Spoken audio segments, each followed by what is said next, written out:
कोई भी अल कुरान का सही मतलब बताएगा, इस्लाम का सही मतलब बताएगा, उसको टैग दे दिया जाएगा काफिर का। इन्होंने जैसे अल्लाह तबारक ताला से चिट्ठी लेकर के आए मौलाना साहब, नाजिया इलाही खान मैंने बोला, कुरान की बातें पूछ रहे हो। इनका नाम होगा नाजिया इलाही खान, शक्ल से तो मर्द लग रहे हैं। इतनी नाराजगी बीजेपी से। नाजिया अंबर 2 मिनट और रुक जाइएगा प्लीज, बस 1 मिनट और रुक जाइएगा। इन्होंने बोला खुल के दिखा दो क्या हूं मैं, तो क्या खोल के दिखाऊं मैं, बताओ क्या खोल के दिखाओ, जरा तफसील से बोलो। कम से कम मौलाना खुल के बोलो, क्या खोल के दिखाऊं? आइए खोल के दिखाता हूं आपको क्या हूं मैं भारतीय हूं, दिखाऊं क्या खोल के दिखाऊं? दिल खोल के, दिल खोल के, दिल खोल के, समझ रहे हो ना मौलाना? दिल खोल के। हैसियत में रहकर बात करो। पूना बालाजी, घटिया बयानबाजी आप जैसे लोग करते हैं, तो आपको भाजपा में जगह नहीं मिलती। अगर आप ये घटिया बयानबाजी ना करते, ये बकवास ना करते बैठ के चैनलों पर, आपको कोई नहीं पूछता। नहीं, वो किसी को भारत में रह रहा हर कोई शख्स भारतीय है और दिल खोल के दिखाते हैं तो उसमें भी भारतीयता ही दिखती है। ठीक है, ओके। नाजिया, ये हंगामा, इस हंगामे के पीछे आपको क्या वजह लगती है? नाम रख लेने से मुसलमान। ठीक है, 1 मिनट। हाँ नाजिया, क्या वजह लगती है, क्यों ये हंगामा इतना कर रहे हैं? जो कोई भी अल कुरान का सही मतलब बताएगा, इस्लाम का सही मतलब बताएगा, उसको टैग दे दिया जाएगा काफिर का।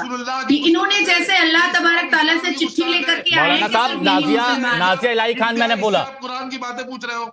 इनका नाम होगा नाजिया इलाही खान, शक्ल से तो मर्द लग रहे हैं, पर औरत का नाम लिया जा रहा है। चिल्ला ये रहे मुल्ला साहब, काहे को चिल्ला रहे हैं? अरे सुन तो लीजिए उनकी बात। अपने टाइम पर बात कीजिए ना। देखिए हिमांशु जी, मैं सबसे पहले बताना चाहूंगी कि कल्याण बैनर्जी, क्योंकि मैं पश्चिम बंगाल की वोटर हूं, तो पश्चिम बंगाल को बहुत बारीकी से जानती हूँ।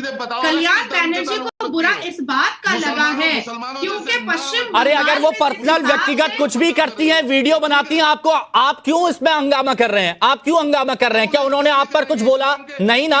1 मिनट प्लीज उनको बोलने दीजिए। रात और दिन इस्लाम के खिलाफ, और मेरी बात में रख लूं हिमांशु जी, उनका ऑडियो डाउन इस्लाम के खिलाफ ऐसा नहीं होता। नाजिया बोलिए, ऑडियो डाउन करो। ठीक है, आऊंगा मैं, पूरा वक्त दूंगा। हाँ नाजिया, पश्चिम बंगाल की मैं वोटर हूं और पश्चिम बंगाल को बहुत बारीकी से जानती हूँ। कल्याण बैनर्जी के चिल्लाने का मकसद ये है क्योंकि पश्चिम बंगाल में जितनी भी कैंटोनमेंट की प्रॉपर्टी है उसको 90% प्रॉपर्टी को टीएमसी के जितने भी मंत्री और नेता और काउंसलर और पंचायत मुखिया हैं उन्होंने ग्रैब किया हुआ है, और ग्रैब करके आराम से धड़ल्ला से मल्टी स्टोरेज बिल्डिंग बनाई जा रही है। यहाँ तक के वक्फ बोर्ड की प्रॉपर्टी पर डायमंड हार्बर में और पोर्ट एरिया में सिर्फ मल्टी स्टोरेज बिल्डिंग बनाई जा रही है और फरहाद हकीम आराम से कटमनी खा रहे हैं। लाखों लाख केसेस हाईकोर्ट में पड़े हुए हैं। यहाँ पर जो सोशल वेलफेयर के लिए वक्फ बोर्ड बना था, सोशल वेलफेयर का तो रख के बराबर चवन्नी बराबर काम नहीं हुआ है। एक भी काम सोशल वेलफेयर के लिए हुआ ही नहीं है। अगर सोशल वेलफेयर का काम होता तो क्या सच्चर कमीशन की रिपोर्ट के हिसाब से हम दलित से पीछे होते? कभी भी नहीं होते। शिक्षा में दलित से पीछे, हमारे लिए हमारी मुस्लिम बेटियों को भी कलकत्ता हाईकोर्ट में अपनी प्रॉपर्टी को वक्फ बोर्ड से बचाने के लिए केस लड़ना पड़ रहा है। महबूब रहमान साहब इसीलिए शायद, अच्छा इसीलिए आप कह रहे हैं कि यहाँ पर बात नहीं सुनी जाती, सीधे फैसला सुना दिया जाता है और बाहर निकाल दिया जाता है, इसीलिए शायद बाहर निकाल दिया जाता है। अंबर जयदी जी, क्यों, मतलब धमकी दी जा रही है, मीटिंग से बाहर निकाला जा रहा है, और जैसे कह रहे हैं कि काफिर तक कह दिया जाता है सिर्फ इसीलिए क्योंकि वो समर्थन कर रहे हैं? तो ये को पहली बात तो नहीं, ये तो ऐसा ही हमेशा होता है। जो भी फैक्ट बोलता है, जो भी सच बोलता है, जो इनकी असलियत दुनिया के सामने लाता है, उसको ये काफिर कह देते हैं आप बिके हुए हैं, आप तो काफिरों वाली हरकतें कर रहे हैं, आपके टुकड़े हो जाएंगे। ये लोग तो इसी चीज के एक्सपर्ट है। लेकिन सबसे बड़ी और विडंबना हमारे देश की ये है कि हमें इस देश ने वक्फ का कानून दिया, और वक्फ कि आप, पहले तो मेरा सवाल यही है कि भाई साहब, आप अगर बहुत बड़े इस्लाम के जानकार हैं और आप मुसलमानों के खैरख्वाह बनते हैं, आप बता दीजिए कि वक्फ का मतलब होता है। अगर आप वक्फ का सही मतलब जानते तो आज यहाँ पर आप बिल के विरोध में ना बैठे होते, या जो इतने सालों में ब्लंडर हुए हैं और वक्फ में जो भी धोखाधड़ी और बड़े बड़े स्कैम्स हुए हैं, जो गरीबों का, मुसलमानों का और अल्लाह के नाम पर जो वक्फ प्रॉपर्टी की जाती है, उसका मिसयूज हुआ, उसको चोरी किया आप जैसे लोगों ने, और आज तक आप लोगों ने सवाल नहीं उठाया। आज जब सरकार अमेंडमेंट करना चाहती है और जिनका हक है उन तक पहुंचाना चाहती है, तो आपको बड़ी परेशानी हो रही। परेशानी की बात है कि जब असल मतलब आपने पूछा तो वो जवाब देना चाह रहे थे अंबर जी, वो जवाब देना चाह रहे थे। बता दीजिए आप वक्त पर मतलब क्या होता है, बता दीजिए। चलिए। और वक्त का मतलब कहाँ पर कौन से आयत में लिखा हुआ है ये भी मौलाना साहब बताइए, और संविधान में वक्त कहाँ पर लिखा हुआ है ये भी बताइए। ऐसा मैं जानना चाहती हूँ ना, आप बता दीजिए। मुझे तो पता है वक्त का मतलब, बता दीजिए। अगर आप वक्त का मतलब जानते होते तो वैसे ही कई हजार करोड़ का घोटाला किया, आप उसका विरोध करते।